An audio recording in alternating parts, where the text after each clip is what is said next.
Assalamualaikum warahmatullahi wabarakatuh.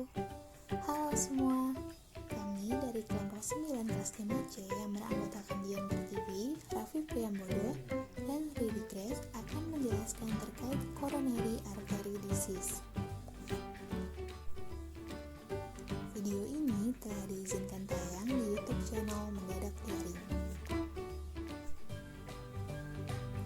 Anatomi fisiologi jantung. Jantung adalah organ otot yang berongga dan berukuran sebesar kepalan tangan. Fungsi utama jantung adalah memompa darah ke pembuluh darah dengan kontraksi ritmik dan berulang.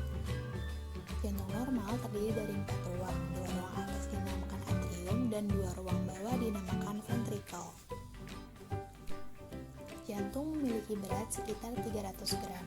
Umumnya, jantung dewasa normal berdetak sekitar 60-80 kali per menit, menyemburkan sekitar 70 ml darah dari kedua ventrikel per detakan, dan keluaran totalnya sekitar 5 liter per menit. Di dalam lapisan jantung terdapat cairan perikardium yang berfungsi untuk mengurangi gesekan yang timbul akibat gerak jantung saat memompa. Dinding jantung terdiri dari 3 lapisan, yaitu lapisan luar disebut perikardium, lapisan tengah disebut miokardium, dan lapisan dalam disebut endokardium. Jantung memiliki 2 sirkulasi yang penting, yaitu sirkulasi paru dan sirkulasi sistemik. Kedua jenis sirkulasi ini adalah suatu proses yang berkesinambungan yang berkaitan sangat erat untuk asupan oksigen manusia demi kelangsungan hidup. Pengertian coronary artery disease adalah suatu gangguan fungsi jantung yang disebabkan oleh penumpukan plak di dinding arteri yang menyebabkan bagian dalam arteri menyempit seiring berjalannya waktu, dan sebagian atau seluruhnya dapat menghalangi aliran darah. Patofisiologi dari coronary artery disease.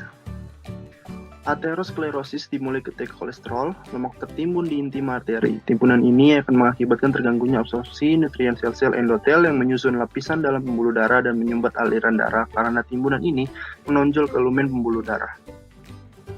Sel-sel endotel pembuluh darah yang terkena akan mengalami nekrotik dan menjadi jaringan parut.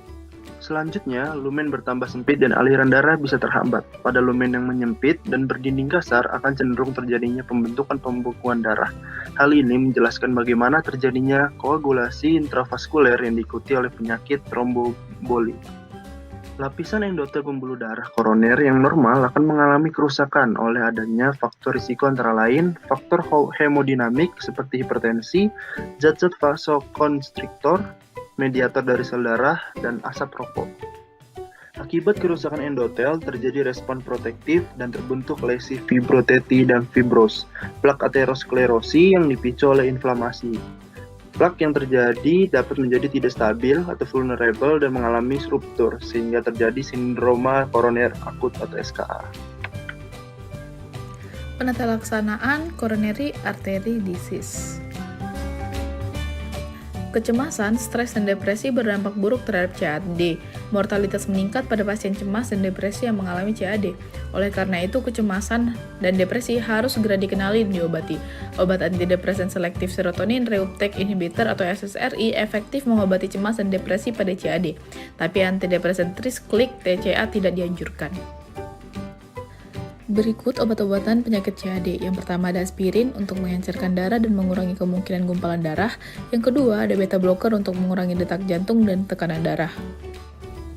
Yang ketiga ada nitrates untuk membuka arteri jantung, dan yang keempat ada angiotensin untuk mengalirkan darah ke jantung lebih mudah.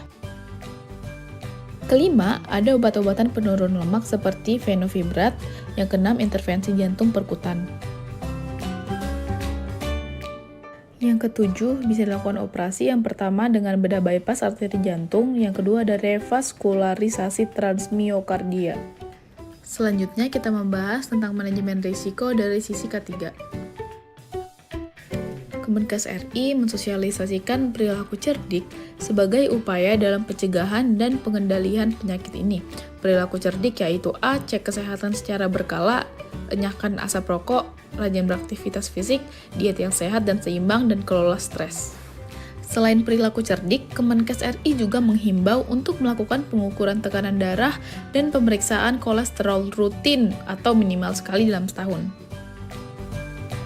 Berikut cara lain untuk melindungi diri dari CAD, terutama dalam mengelola stres yang merupakan faktor risiko penyakit ini. A. Kembangkan hubungan yang saling mendukung di antara teman, keluarga, dan rekan kerja. B. Lakukan olahraga secara teratur. Hal ini baik dilakukan untuk jantung, mengurangi kecemasan dan depresi, dan meningkatkan kualitas tidur. C. Buat batasan antara kepentingan pekerjaan dan kehidupan sehari-hari. D. Berlatih teknik relaksasi seperti meditasi, pernapasan dalam, ataupun relaksasi progresif.